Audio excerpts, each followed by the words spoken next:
तो राजभोग आरती करने के पश्चात गोसाई जी जब ठाकुर जी के कपाट बंद कर देते, दो भावों से राजभोग आरती के बाद कपाट बंद किए जाते हैं। ठाकुर जी की इच्छा हो तो गौचारण को चले जाओ, सामने गैया छड़ी आदि सब रख दी जाती है, और यदि ठाकुर जी आप श्रमित हो तो सो जाओ, थोड़ी देर आराम कर लो। आज ठाकुर जी थोड़े श्रमित थे। गोसाई जी ने जैसे कपाट बंद किए, ठाकुर जी से प्रार्थना की, हे श्याम सुंदर अब शयन करो। सैया बिछा दी, सेज लगा दी और ठाकुर जी पौड़ गए। जैसे कपाट बंद होते हैं दोनों रूप प्रकट हो जाते हैं, श्याम सुंदर और किशोरी जी दोनों प्रकट हो जाते हैं। दोनों एक संग शयन करते हैं सेज पर। लेकिन जब कभी भी शयन का भाव होता है तो किशोरी जी ये अनुभव करती हैं कि शयन निद्रा लगने के बाद थोड़ी देर बाद जब वे नेत्र खोल के देखते हैं तो श्याम सुंदर वहां है ही नहीं, कहीं चले जाते हैं ठाकुर जी। किशोरी जी अकेली पौड़ी रहती हैं।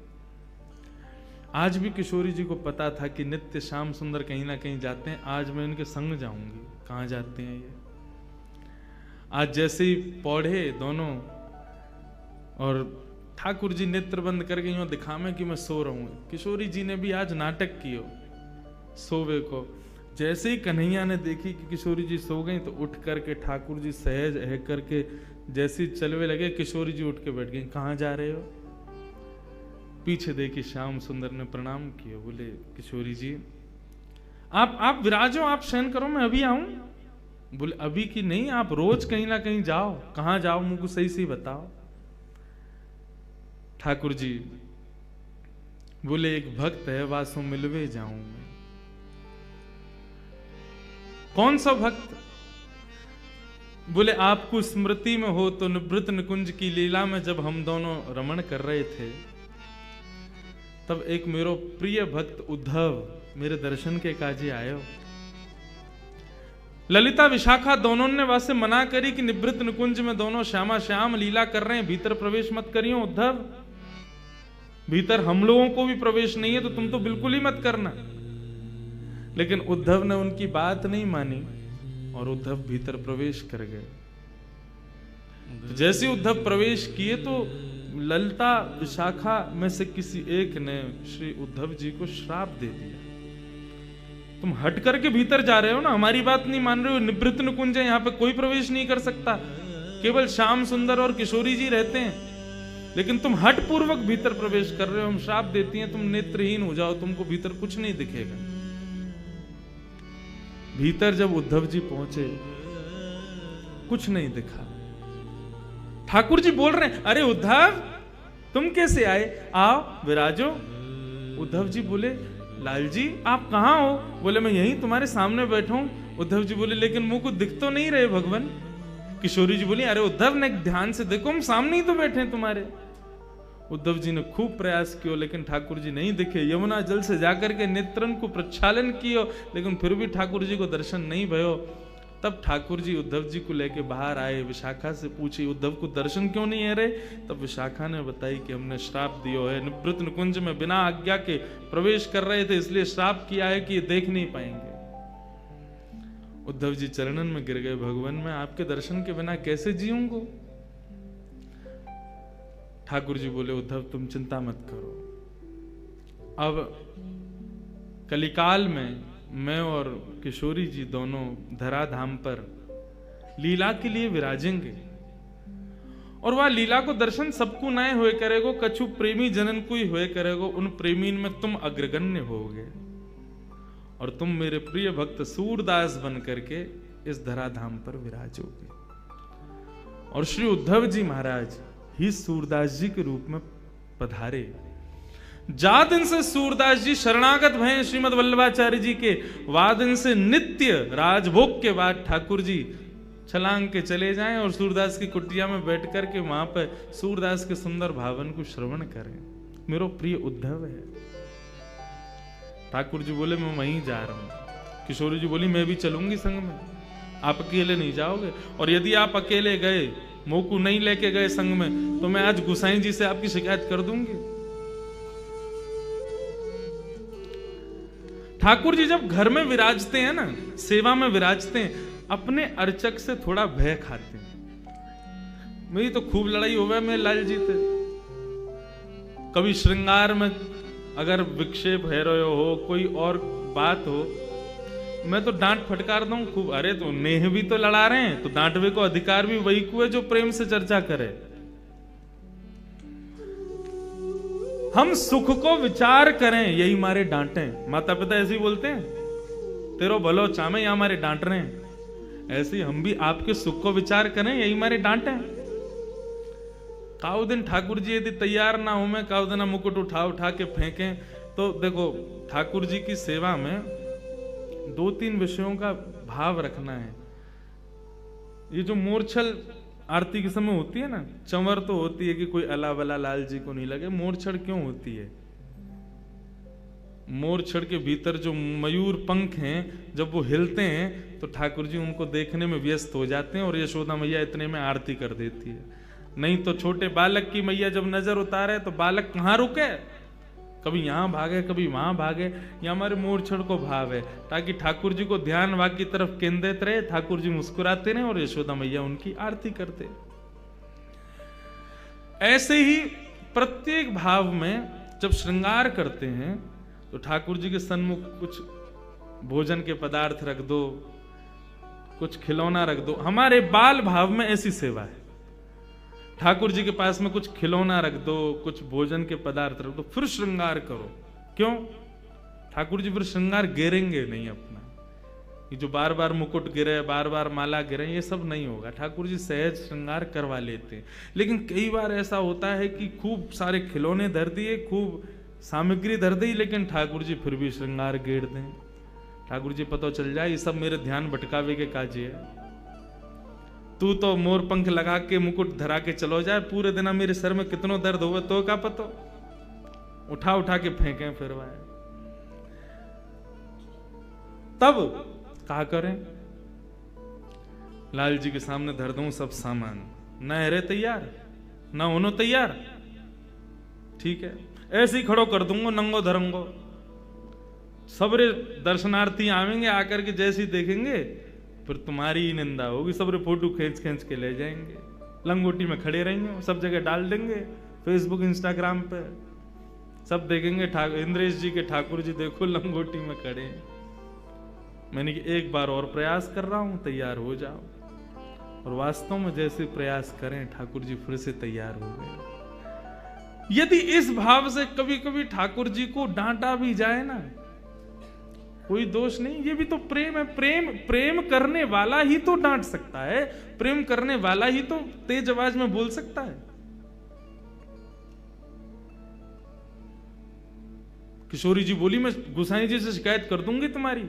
ठाकुर जी बोले, गुसाई जी से मत कहियो, बहुत डांटेंगे नहीं तो फिर मुंह को लेके चलो संग में। अच्छा चलो, लेकिन सुनो, शांत बैठियो और तुरंत तुरंत तुरंत जाएंगे, तुरंत तुरंत तुरंत आएंगे, ठीक है। किशोरी जी को संग लेकर के ठाकुर जी पहुंचे।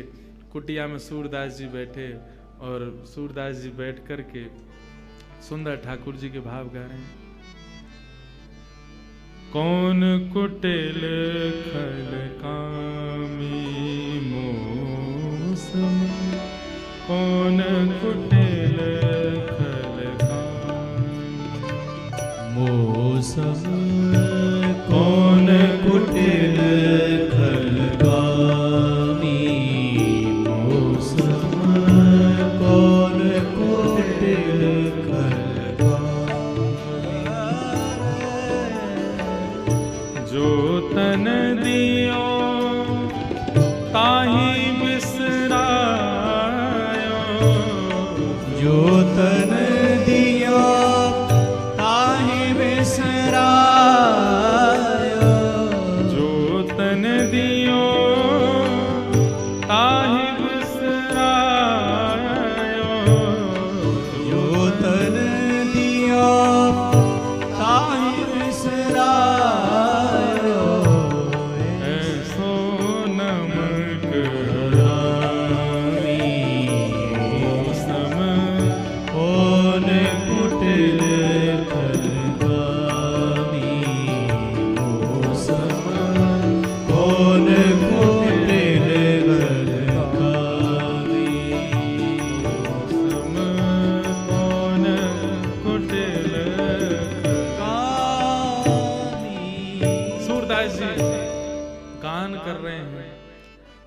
इतने में ही श्याम सुंदर किशोरी जी दोनों पहुंच गए। कुटिया के एक कोने में बैठ करके सूरदास जी को श्रवण कर रहे हैं। सूरदास जी भाव विभोर होकर के गान करते जा रहे हैं, एक के बाद एक सुंदर सुंदर पदों का, एक के बाद एक सुंदर सुंदर भावों का गान कर रहे हैं। ठाकुर जी श्रवण करके आनंदित हो रहे हैं, लेकिन किशोरी जी तो भाव विभोर हो रही हैं। ठाकुर जी से बोली, या को नेत्र दे दो। ठाकुर जी बोले, मैं पहले ही मना कर रहा हूं, कुछ करवे ना जानो, केवल सुन के वापस आनो। और आप या नेत्र दे दो, फिर कहोगे या यूं कर दो, यूं कर, यूं जैसो चल लो, ठीक है, ऐसे ही रहने दो। किशोरी जी बोले, बहुत निष्ठुर हो आप, बेचारो कैसे सुंदर सुंदर भाव बना बना के गावे और वापस नेक कृपा ना कर सको, नेक नेत्र दे दो, का बुराई है। ठाकुर जी बोले, मैं मुंह को जब देन होगा मैं दे दूंगा, मुंह को सूरदास ऐसे ही प्रिय है। और रही बात नेत्र देवे की, ललिता विशाखा के श्राप से श्रापित हैं और अपने भक्तन के श्राप को मैं दूर नहीं कर सकूं। और सूरदास जी वही में आनंदित है। यदि संसार को देखेगो, संसार में या को मोह है गयो, संसार में आप आकृष्ट है गयो, तो मेरो भाव ना गा पावेगो, या हमारे मैं नेत्र ना दूंगो या को। किशोरी जी बोली, तो कछु तो कृपा करो, नेत्र ना दे रहे तो कछु अपनो आलिंगन दे दो, अपने स्पर्श दे दो। बोले, नेत्रहीन बाबा है, इतनी जोर किया कि पकड़े, एक बार आलिंगन दे दियो, ऐसा पकड़ेगो छोड़ेगो नहीं, फिर जान नहीं देगो। गोसाई जी वहां पर मंदिर खोलेंगे, दोनों नहीं मिलेंगे, कहा होगा फिर। किशोरी जी बोली, हर कृपा के लिए मना कर रहे हो, नेत्र देवे की मना, आलिंगन देवे की मना। अरे इनको ये आभास करा दो कि मैं और तुम यहां बैठे हैं, कम से कम ये अनुभव हो जाएगा कि किशोरी जी बैठी हैं, श्याम सुंदर बैठे हैं, कितना सुख होगा सूरदास को। बोले, नहीं, ये विरह में है, इसलिए हमारो भाव गावे। यदि आपको पता चल गई ना श्याम सुंदर किशोरी जी नित्य आमे, तो या को विरह नष्ट हो जाएगा, और विरह में नहीं गावेगो तो मुझको सुख कैसे मिलेगा। किशोरी जी बोली, बहुत निष्ठुर हो आप, कोई भी कृपा कैसे भी है नहीं जाए। लेकिन किशोरी जी के मन में, चल लो मुझे तो कृपा करनी है, कछु तो मैं करके जाऊंगी आज। इतने में सूरदास जी अपनी लाठी उठाई और अपनी कुटिया से बाहर निकलने लगे। जैसे ही जान लगे, ठाकुर जी बोले, चलो श्यामाजू, अब थोड़ी बहुत देर में उत्थापन है व्यवहारों मंदिर में, हम चल के सहज है जाएं। किशोरी जी बोली, नहीं, थोड़ी दूर तक चल रहे हैं। सूरदास जी बेचारे नेत्रहीन, कहीं जा रहे हैं, कहीं गिर आ गए, तो बोले वो रोज जामे, कहीं ना गिरेंगे, चलो हम चले। किशोरी जी बोली, देखो मैं आई हूं तो नेक देर और मुंह को रहने दो, अभी समय है उत्थापन में, नेक देर विराजने, फिर चल रहे हैं। सूरदास जी के पीछे पीछे किशोरी जी, श्याम सुंदर दोनों जान लगे। आगे गहरो गड्ढा, सूरदास जी जैसी वाकी और भरने लगे, किशोरी जी भागी, ठाकुर जी ने हाथ पकड़ा, बोले नहीं। बोले, सूरदास गिर जाएगो। बोले, जो होगो सब उचित होगो, आप श्रम मत करो, आप जबरदस्ती मत करो। और देखते ही सूरदास जी वहां फिसल गए, रिपट के नीचे चले गए।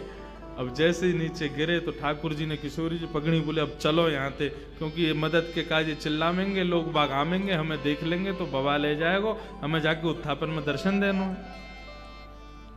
किशोरी जी बोली, नहीं, सूरदास जी पर कृपा करो, उनको पहले या गड्ढा से बाहर निकालो, तभी हम जाएंगे। ठाकुर जी बोले, आप मानो क्यों ना हो, सूरदास को रहने दो वहीं पे। किशोरी जी बोली, या तो ये करो, नहीं तो मैं यहीं बैठी हूं, नहीं जाऊंगी, तुम अकेले खड़े है जाइयो ऐसे जाके। ठाकुर जी बोले, यही मारे संग नहीं लेके आ रहा हूं आपको, मैं अकेलो ही आ रहा हूं, अब माने ही ना है, करना ही पड़ेगा जो कह रही हैं। कहा करूं बताओ। बोले, अपनी काली कमरी उतारो, नीचे बाकू डारो, सूरदास को बोलो कि काली कमरी पकड़ के ऊपर चढ़ के आ जाए। स्पर्श को ना कह रही हूं मैं, बस कमरी पकड़ करके नेक ऊपर खींच लियो, जैसे ऊपर आ जाएगा कमली छुड़ा के हम दोनों भाग लेंगे यहाँ से। ठाकुर जी बोले, ठीक है। नीचे अपनी कमली लटकाई, बाबा, ओ बाबा। जैसे सूरदास जी ने बाबा शब्द सुनो, रोम रोम नृत्य करने लगो। बोले, स्वर साधारण मानव को नहीं है, ये स्वर साधारण जीव को ना है सके। जा स्वर को सुनकर के रोम रोम प्रफुल्लित है रहो, जा स्वर को सुनकर के मन रूपी मयूर नृत्य कर रहा है, जा स्वर को सुनकर के नेत्रन से अश्रुपात है रहो, जा स्वर को सुनकर के हाथ पांव कंपित है रहे। ये सामान्य मानव को स्वर ना है सके। कौन है भैया, कौन बुला रहा है? अरे बाबा मैं यही पास के गांव को हूं, आप गिर गए हो नीचे, आपकी सहायता करवे आया हूं बाबा। अच्छा भैया कैसे निकाले हो बाहर? बोले मैंने अपनी काली कमली यहाँ में डाल दी है, आप बाकू पकड़ करके ऊपर चढ़ जाओ, मैं खींच लूंगा। सूरदास जी बोले हाँ भैया कितकू है? बोले इतकू है। सूरदास जी गए, जैसे ही ठाकुर जी को पटका पकड़ो, पटका में से आ रही इत्र की सुगंधी, और ये इत्र की सुगंधी वही थी जो आज श्रृंगार के दर्शन के समय गोसाई जी ने इत्र प्रदान किया, तो वही इत्र है। सूरदास जी मनी मन प्रफुल्लित है गए, बोले ओहो ये तो निश्चित ही श्याम सुंदर पधारे। जैसे ही सूरदास जी ऊपर चढ़ने लगे, अकेले कन्हैया पे खींचे नहीं, नेक से कन्हैया। ठाकुर जी बोले खड़े खड़े देख रही हो, सब हमसे करवा रही हो, आओ न खींचो मुझको। सूरदास जी को ठाकुर जी खींच रहे हैं, ठाकुर जी की कमर पकड़ के किशोरी जी खींच रही है। बस यही तो चाहिए किशोरी जी को, कैसे कृपा होनी चाहिए। और जैसे ही खींच करके ऊपर लाए, सूरदास बोलो बेटा आज मत चूक जाइयो, बहुत वर्षन से चूक रहो तू, आज मत चूक जाइयो, पकड़ लियो। दोनों आए, जैसे ही बाहर निकले सूरदास जी ने ऐसी स्वयं को ठोकर लगाई कि ठोकर लगाते गिरे। ठाकुर जी तो हट गए, पीछे खड़ी किशोरी जी के दोनों चरण सूरदास जी के हाथ में आ गए। और जैसे ही हाथ में चरण आए, सूरदास जी ने कस करके पकड़ लिए। अब किशोरी जी को ठाकुर जी कहते जल्दी भगो, पकड़ ले गो बाबा। जैसे ही पाम छुड़ा के भगी तो किशोरी जी की एक पाजेब सूरदास जी के हाथ में रह गई। सूरदास जी ने तुरंत अपनी कांख में दवाई ली, बस मनी मन बड़े प्रसन्न रहे, बोले इतना ही सही बहुत है, कछु तो है मेरे पास, कभी तो आमेंगे लेवे। जैसे ही दौड़े दोनों, किशोरी जी चली, श्याम सुंदर मुझको ऐसा लगे मेरी एक पाजेब की आवाज ना आ रही। जैसे ही अपने अंग चरणन को देखो तो बोले अरे मेरो पाजेब तो वहीं रह गयो, मेरी पायल रह गई कन्हैया, चलो लेके आवेंगे। ठाकुर जी बोले दूसरी धरा दूंगो, वाय लेवे मत चलो, ना ना वही चाहिए मुझको। अरे वो साधारण ना है, मेरी सखी सहचरीन ने कैसी मिन्नत करके कैसी मेहनत करवा करके बनवाई, और मुझको बहुत प्रिय, वही चाहिए मुझको। ठाकुर जी बोले यही मारे ना लाऊं मैं तुम्हें, कितनो श्रम है रो, नेक देर में हमको सहज होनो, मंदिर में पहुंचनो, दर्शन करवे के दर्शनार्थी पधारेंगे सब, आप माने ना है। किशोरी जी बोली वही पाजेब चाहिए, चलो। ठाकुर जी गए लेकर के, दूर खड़े हैं, सूरदास जी बैठे हुए हैं, बैठ करके और प्रेम से हरि स्मरण कर रहे हैं। इतने में ठाकुर जी दूर से बोले बाबा। हाँ भैया फिरते आ गए? बोले हाँ बाबा, वो मैं यहाँ हमारे आयो कि मेरे संग में मेरी एक सखी और ही, बाकी एक पाजेब रह गई है, वो आपने धर ली है बाबा, बाकू दे दो। सूरदास जी बोले कौन सी पाजेब? बोले आपने धर ली है। अच्छा ये वाली पाजेब? बोले हाँ ये वाली। अच्छा कौन की है? बोले मेरे संग एक सखी पधारी है, मेरी सहेली है, बाकी है। बाबा बोले मुँह का पतो तेरी सहेली की है कि ना है, मेरी कोई मदद करवे आयो ना एक देर पहले, बाकी पाजेब रह गई, सो मैंने धर ली कि आवेगो तो दे दूंगो। अब मुँह का पतो कि जाने मेरी मदद करी, वो तो ये मुँह दिखे तो है ना। ठाकुर जी बोले अरे मैं ही हूं बाबा, मैंने ही कृपा करी, मैंने ही आपको निकारो बाहर।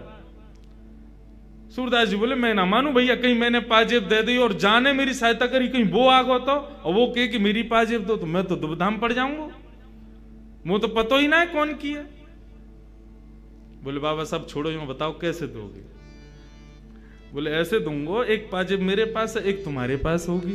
बोले हाँ, बाकी पहचान करा दो। बोले कैसे होगी पहचान? बोले लाओ मेरे घुटने पे जा, पाम में पाजेब है, वह पाम को धरो, मैं अपने हाथन से स्पर्श करके वह को अनुभव कर लूंगा, जैसे अनुभव हो जाएगा दूसरी पाजेब दे दूंगा। श्याम सुंदर बोले नहीं किशोरी जी ये नहीं करना है। किशोरी जी बोले चुप रहो, तुम जा रही हो। किशोरी जी आगे आगे बढ़ती जा रही हैं, अपनो पाम धरवे जा रही है सूरदास जी के सुंदर अंग पे, लेकिन ठाकुर जी बार बार रोके, किशोरी जी मत जाओ, बाबा पकड़ ले को। बोले आज पकड़न दो या को। जैसे ही समीप गई, किशोरी जी ने अपना चरण सूरदास जी के हस्त कमल पर रखो। सूरदास जी ने जैसे ही वह को स्पर्श किया, स्पर्श करके जब अनुभव के लाओ दूसरा चरण दो, दूसरा चरण लेकर के सूरदास जी ने अपने हाथन से पाजे पहना करके दोनों चरणन को पकड़ करके और अपने हृदय पर रख लियो। बोले अब नहीं जाओगे आप, अब नहीं छोड़ूंगा, अब यहीं रहोगे, मेरे पास ही रहोगे, मेरे संग ही रहोगे, और जाओगे तो मुझको संग लेके जाओगे, मैं जानू आप कौन हो। ठाकुर जी बोलो किशोरी जी मैं पहले ही कह रहे हो ना, ये बाबा माने को नहीं पकड़ ले गो। किशोरी जी के नेत्र सजल है। बोले अब या बाबा को समय आ गयो, लाल जी या को दर्शन दो। ठाकुर जी गए सन्मुख। बोले बाबा कहा चाहिए? बोले कछु नहीं चाहिए, केवल हरि दर्शन की प्यासी अखियां, बस आप दोनों के युगल स्वरूप को दर्शन कर लूं, मेरा जीवन वही में ही आनंदित है जाएगा। श्याम सुंदर ने अपने हाथन से जैसे ही सूरदास जी के नेत्रन को स्पर्श किया, बोले बाबा नेत्र खोल करके देखो। जैसे ही सूरदास जी ने नेत्र खोले हैं, सामने युगल स्वरूप खड़ो भयो है। सूरदास जी पर कृपा करवे के काजे दोनों श्यामा श्याम खड़े करके मंगल दर्शन प्रदान कर रहे हैं। सूरदास जी एक एक अंग को दर्शन कर रहे हैं, आनंदित है रहे हैं, नृत्य कर रहे हैं, झूम रहे हैं, गा रहे हैं, बार बार प्रणतिपात निवेदन करके प्रणाम कर रहे हैं। ऐसा सुंदर युगल स्वरूप को दर्शन करके सूरदास जी आनंदित है गए। दोनों से कही अपने बरदस्त मेरे सिर पर धर दो, अपने चरणन की रज मेरे माथे से लगाए दो और मुंह पे कृपा कर दो। कहा कृपा करें? कर तो दई, दर्शन दे तो दिए। सूरदास जी बोले ना, मुंह को फिर से नेत्रहीन बनाए दो। जिन नैनन में आप बस गए, उन नैनन से अब दुनिया को ना देखना चाहूं मैं। आप कृपा करके मुंह को फिर से नेत्रहीन बनाए दो। ऐसी करुणामयी है श्री किशोरी जी। मोहे तो भरोसो है तेरो ही किशोरी राधे। मोहे तो भरोसो है तेरो ही किशोरी राधे। कल रात्रि में जब बैठे थे तो एक भैया पूछ रहे थे ना, कौन ज्यादा कृपालु है, कौन ज्यादा दयालु है दोनों में।